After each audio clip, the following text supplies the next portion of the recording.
السلام علیکم دوستو، تو کیسے ہیں آپ لوگ؟ تو ویسے اس ویڈیو میں جو میں بتانے لگوں وہ آپ کو ٹائٹل تھمبنیل دیکھ کے پتہ چل ہی گیا ہوگا، لیکن پھر بھی آج کی ہم اس ویڈیو میں بات کریں گے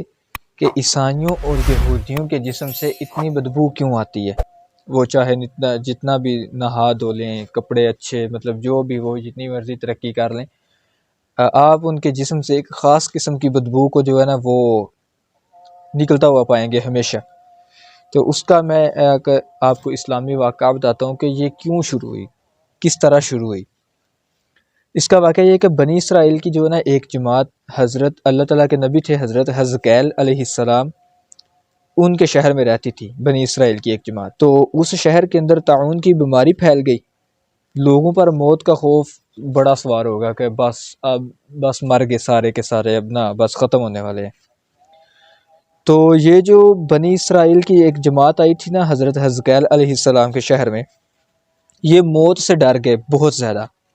تو موت کے ڈر ہی کی وجہ سے نا انہوں نے شہر کو چھوڑا اور جنگل میں بھاگ گئے۔ جنگل میں بھاگ گئے سارے کے سارے، ادھر ہی رہنے لگے، واپس نہیں آئے مڑ کے موت کے ڈر کی وجہ سے۔ تو یہ جو ان کا بھاگ کے جانا تھا نا شہر چھوڑ کے موت کے ڈر کی وجہ سے جنگلوں میں، یہ اللہ تعالیٰ کو بہت ہی برا لگا۔ اللہ تعالیٰ کو نا ان کی یہ جو نا حرکت پسند نہیں آئی۔ تو اللہ تعالیٰ نے ایک عذاب کے فرشتے کو جنگل میں بھیجا، جس نے ایک پہاڑ میں چھپ کر نا چیخ ماری اور بلند آواز سے کہا کہ منہ تو، عربی کے اندر منہ تو کے جمع کا صیغہ ہے یہ کہ تم سب مر جاؤ۔ تو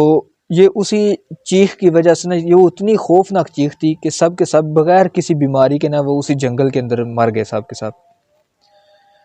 تو ان کی تعداد تقریباً 70,000 کے برابر بتائی جاتی ہے۔ ان مردوں کی تعداد جو ہے نا اس قدر زیادہ تھی کہ لوگ ان کو کفن بھی نہیں دے سکے، مطلب 70,000 تھے تو لوگ ان کو کفن دفن بھی نہیں دے سکے، انتظام ہی نہیں کر سکے ان کی لاشوں کے لیے۔ تو وہ ویسے ہی بیگ اور کفن جو ہے نا 8 دن تک ویسے ہی پڑے، سڑنے لگی، تو لاشیں ان کی ادھر ہی رہ کے نا سڑنے لگی۔ تو اتنی گندی بدبو ان سے نکلنے لگی کہ جو پاس والے سارے علاقے تھے نا ان کے اندر بھی وہ بدبو پھیل گئی۔ تو پھر حضرت جو حزقیل علیہ السلام تھے وہ کہیں پہ گئے ہوئے تھے، تو جو لوگ تھے کئیوں کو رحم آیا ان کی لاشوں پر، تو پھر انہوں نے ایک مضبوط دیوار جو ہے نا اس جنگل کے گرد میں بنا دی کہ چلو درندے وغیرہ ہے نا وہ تو ان کو نہ کھائیں، عذاب تو ہوا لیکن چلو یہ درندوں سے محفوظ رہیں۔ لیکن جب حضرت حزقیل علیہ السلام اس جنگل میں سے گزرے تو ان کو بدبو آئی، تو انہوں نے دیکھا، تو پھر ان کا وہ انبیاء تھے نیک دل، نرم دل تھے، تو ان کو نہ رحم آیا۔ تو پھر انہوں نے اللہ تعالیٰ سے دعا کی کہ اے میرے مالک، یہ وہی تیرے بندے ہیں جو تیرے پاکی بیان کرتے تھے، تو ان سے یہ خطا جو ہے نا یہ سرزد ہو گئی ہے، تو انہیں معاف فرما۔ پھر اللہ تعالیٰ نے حضرت حزقیل علیہ السلام کو جو ہے نا یہ دعا کرنے کو کہا، کیونکہ آپ بڑے سوزے دل کے ساتھ دعا میں مشغول تھے کہ آپ پر وحی اتری کہ آپ ان کی جو بکھری ہوئی ہڈیاں پڑی ہوئی ہیں نا ان کو مخاطب کہہ کر بلائیں، ان کو مخاطب کریں کہ اے ہڈیوں آپس میں جڑ جاؤ۔ تو آپ نے اسی طرح کہا تو وہ ہڈیاں جو بکھری پڑی ہوئی تھی ان میں حرکت پیدا ہوئی، اور ہر آدمی کی ہڈی اسی کے ساتھ جا کر جو ہے نا وہ ڈھانچے میں بدلنے لگی، ساری ہڈیاں جا کے ایک دوسرے کے ساتھ ملنے لگیں۔ پھر ابھی یہ جو معاملہ جاری تھا تو پھر آپ پر ایک وحی آئی، اس میں اللہ تعالیٰ نے حکم دیا کہ اب ان ہڈیوں سے کہو کہ یہ خود جو ہے نا اب گوشت پہن لیں۔ پھر آپ نے ابھی یہ کلام سننا ہی تھا، آپ نے کہا تو جو ہڈیاں ہیں ان پر گوشت چڑھنا شروع ہو گیا۔ پھر تیسری مرتبہ جب یہ سلسلہ شروع تھا تو پھر تیسری مرتبہ وحی نازل ہوئی آپ پر، تب کہا کہ اب خدا کے حکم سے سب جو ہے نا اٹھ کھڑے ہو جاؤ، یہ آپ پر وحی نازل ہوئی۔ تو پھر آپ نے اسی طرح کہا، تو پھر جو نا وہ مطلب سارے زندہ ہو گئے، اور جب وہ زندہ ہوئے تو وہ یہ جملے کہہ رہے تھے سبحانک اللہم و بحمدک لا الہ الا انت۔ تو پھر جیسے یہ زندہ ہوئے یہ سب کے سب دوبارہ اپنے شہر میں چلے گئے، مطلب جس شہر سے بھاگ کر یہ جنگل میں آئے تھے حضرت حزقیل علیہ السلام کی شہر میں واپس چلے گئے، اور جا کر اللہ تعالیٰ کی پاکی بیان کرنے لگے۔ تو اب بھی جتنی وہ اللہ تعالیٰ نے ان کو زندہ تو کر دیا تھا، جب تک مطلب ان کی موت دوبارہ نہیں ہوئی تب تک وہ زندہ تو رہے، لیکن ان لوگوں پر اس موت کا اتنا جو نشان باقی رہ گیا، زندہ تو وہ ہو گئے لیکن اتنا نشان باقی رہ گیا کہ ان کی اولاد کے جسموں سے سڑی ہوئی لاش کی بدبو آنے لگی۔ مطلب کہ اب تک جو عیسائی یہودی ہیں نا، وہ جو جتنے بھی ان کی نسلوں میں سے ہیں نا، ان کی جسموں سے ابھی تک وہ سڑی ہوئی لاشوں کی بدبو آتی ہے۔ اور وہ جو بھی کپڑا پہنتے تھے نا، وہ جو لوگ تھے وہ ایک کفن کی صورت اختیار کر جاتا تھا، مطلب جس طرح کفن میلا ہو جاتا نا، اس طرح ان کے کپڑے جو ہے نا وہ میلے میلے ہی دکھائی دیتے تھے۔ اور ابھی تک آپ دیکھیں گے تو یہ جو یہودی اور عیسائی ہیں نا، ان کے وہ چاہے یہ جتنا بھی نہا لیں، ان کے جسم سے ایک خاص قسم کی نا وہ بدبو سی آتی رہتی ہے، اور یہ اسی کا نتیجہ ہے۔ اسی کے اندر جو ہے نا یہ مطلب ہمیں سیکھنے کو کیا ملتا ہے؟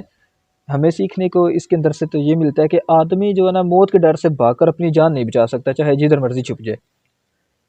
موت سے بھاگنا اب چاہیے بھی نہیں، بالکل بیکار ہے، اس سے بھاگ کے کیا کرنا ہے۔ اللہ تعالیٰ نے جو موت کی جو ہے نا مدت مقرر کی ہوئی ہے، وہ تو اپنے وقت پر ضروری آئے گی نا، ایک نہ سیکنڈ پہلے ہو سکتی ہے، نہ ہی ایک سیکنڈ بعد میں ہو سکتی ہے۔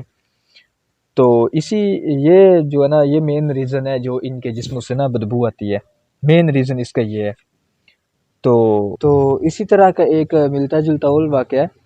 کہ جب حضرت عزیر علیہ السلام ایک بستی پر، یہ تو قرآنی واقعہ مطلب قرآن کے اندر بھی ہے کہ جب حضرت عزیر علیہ السلام ایک بستی پر گزر رہے تھے تو انہوں نے دیکھا کہ ایک بستی تھی نا جو وہ گری پڑی تھی، اس کی چھتیں اور دیواریں جو ہے نا مطلب وہ دھنسی ہوئی تھی ساری۔ تو حضرت عزیر علیہ السلام جو کہ اللہ تعالیٰ کے نبی ہیں، تو انہوں نے کہا کہ اے میرے رب، تو ان لوگوں کو قیامت والے دن کیسے زندہ کرے گا؟ مطلب ان کو یقین تو تھا، یہ نہیں کہ ان کو یقین نہیں تھا، لیکن وہ عین الیقین کرنا چاہتے تھے اپنے دل کی سکون کے لیے، دل کے سکون کے لیے وہ جاننا چاہتے تھے۔ تو اللہ تعالیٰ نے نا ان کے پاس وہ ایک گدھے پر سوار تھے، مطلب گدھا کہنا وہ تھوڑی توہین ہو جاتی ہے، دراز گوشت علماء لکھتے ہیں اس کو، کہ جو اس کو گدھا نہیں کہنا چاہیے، دراز گوشت کہنا چاہیے۔ وہ ایک دراز گوشت پر سوار تھے، ان کے پاس ایک انگور کا سرکہ تھا اور کھانے کے لیے نا کچھ ٹکڑے تھے روٹی کے۔ تو اللہ تعالیٰ نے وہ ان کو تھکاوٹ محسوس ہوئی تو پھر وہ ایک درخت کے ساتھ ٹیک لگا کے نا ادھر بیٹھ گئے، تو ادھر ہی ان پر نیند کا غلبہ ہوا، وہ ادھر وہ سوئے، اور تقریباً 200 سال تک لکھا ہوا ہے کہ 200 سال تک وہ سوتے رہے۔ جب اٹھے تو ان کا جو وہ سرکہ تھا وہ بھی بالکل ٹھیک تھا، وہ جو کھانے کو ایک انجیر کا ٹکڑا بولتے ہیں وہ تھا، وہ بھی بالکل ٹھیک تھا۔ تو وہ جب وہ اٹھے تو اللہ تعالیٰ نے ان کو فرمایا کہ دیکھو، آپ نے گدھے کو اپنے گدھے کی طرف گدھے کی طرف دیکھا تو اس کی ہڈیاں بکھری پڑی تھیں اور گوشت کا جو ہے وہ نشان تک باقی نہیں تھا۔ تو اب پھر دوبارہ اللہ تعالیٰ نے فرمایا کہ اب اپنے انجیر کو اور جو انگور کا سرکہ تھا نا اس کو دیکھو، تو اس کو دیکھا تو وہ بالکل ٹھیک تھا۔ تو پھر اللہ تعالیٰ نے فرمایا کہ اسی طرح جو ہے نا میں تمہیں زندہ کروں گا، جس طرح تمہیں مطلب دوبارہ زندہ کیا، اس طرح میں قیامت کے روز ان بستی والوں کو زندہ کروں گا۔ تو ادھر سے ایک علماء نقطہ بیان کرتے ہیں کہ وہ گدھا جو دور باندھا ہوا تھا، کیونکہ وہ زہری سی بات ہے، پھر وہ پیشاب وغیرہ بھی کرتا، تو اس لیے اس کو دور باندھا ہوا تھا تو وہ ختم ہو گیا۔ تو جو انجیر کا ٹکڑا اور انگور کا سرکہ وغیرہ آپ کے پاس تھا، آپ کے جسم مبارک کے بالکل پاس تھا، جو آپ کی صحبت میں تھا، وہ اتنے ہزاروں سال تک جو ہے نا وہ بالکل محفوظ رہا، اس کو اندر بدبو تک پیدا نہیں ہوئی تھی۔